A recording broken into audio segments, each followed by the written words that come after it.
దీని పేరు మీను. ఇంకా ఈ చిన్న అమ్మాయి ఉంది కదా, దీని పేరు పున్ను. తర్వాత వీళ్ళ నెత్తి మీద ఇటు అటు తిరుగుతూ ఉంది చూసారు, తన పేరే పచ్చని రామచిలక.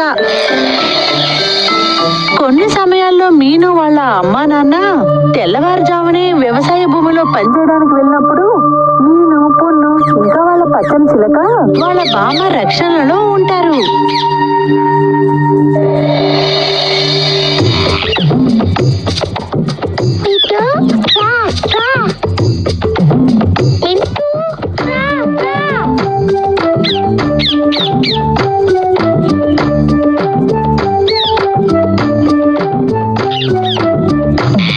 పున్ను, మీను చాలా సేపు ఆడుకున్నారు. రండి ఇప్పుడు వెళ్ళి అన్నం తిందాం. ఇంకా వస్తున్నా నాన్న.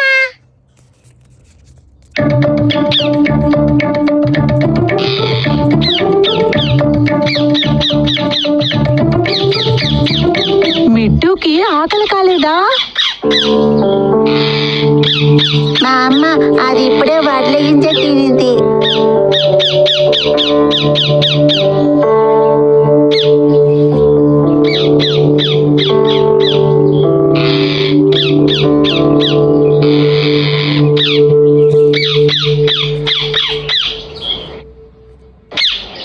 ఆ పచ్చని చిలక కొమ్మ రొడ్డల మీద కూర్చున్నప్పుడు అది దూరంగా ఆకాశంలో గరుడు పక్షి ఎగిరేది చూసింది. ఆకాశంలో 4 వైపులా తిరుగుతున్న గరుడు పక్షి కింద చెట్టు మీద వాలగానే అప్పుడు ఆ చిలక చాలా ఈర్ష్యగా పక్షిని చూసింది.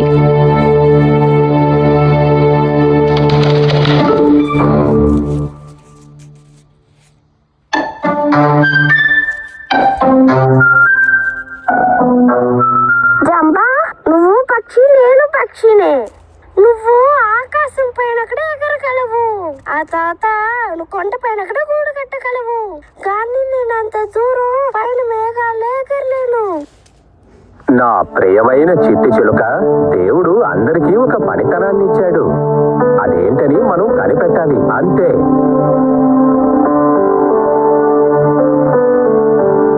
ఆ గరుడ పక్షి తన్ని ఎంతగా ఓదార్చినా కూడా ఆ పచ్చని చిలక ఎంతగానో ఓదార్పు కాలేదు.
ఇక్కడ చూసావా, మన చిలుక మనని చూడడానికి వచ్చింది.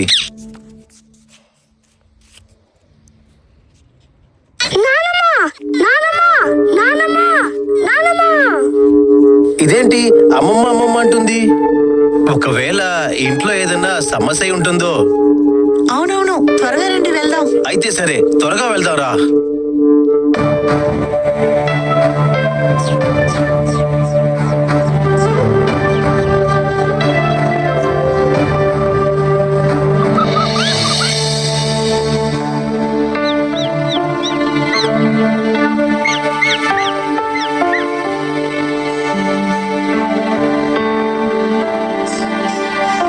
చాలా మంచిదయింది మీరు సమయానికి వచ్చి నాకు మందు ఇచ్చారు, లేదంటే నాకు ఇప్పటికి ప్రాణమే పోయేది. అది సరే గాని నాకు ఆరోగ్యం బాలేదన్న విషయం మీకెలా తెలిసింది? ఇదంతా మన చిలక తెలివితేటలు. మేము పని చేసే చోటుకే వచ్చేసింది, వచ్చి అమ్మమ్మ అమ్మమ్మ నరిచింది. అందువల్ల మనం మాట్లాడే చిలకంటే అందరికీ బాగా నచ్చింది. చెమ్మన్ గరుడన్ పక్షి ఇవన్నీ విన్నాక చిలక దగ్గర ఏం చెప్పిందంటే, చిట్టి చిలుక, ఇదే నేను నీకు చెప్పాను. మనుషులు, మృగాలు, పక్షులు దేవుడు అందరికీ వారికైన పనితనానికి వరం ఇచ్చాడు. నేను అందరికన్నా ఎత్తుకి ఎగరగలను. కానీ మీలాంటి చిలకలే మనుషులు చెప్పే విషయాల్ని అలాగే మళ్ళీ తిరిగి చెప్పగలరు. ఈ రోజు నీ ప్రతిభ వల్లేగా ముసలమ్మ ప్రాణాల్ని కాపాడగలిగింది. మనం కొత్త కొత్త ఎత్తులకి వెళ్లి చేరుకోగలం. దానికి ముందు మన ప్రతిభ ఏంటో మనం అర్థం చేసుకోవాలి. అవసరం వచ్చినప్పుడు దాన్ని ఉపయోగించుకోవాలి. చంపా, నీకు ఒక విషయం తెలుసా? నువ్వు ఎంత తెలివైన వాడివి.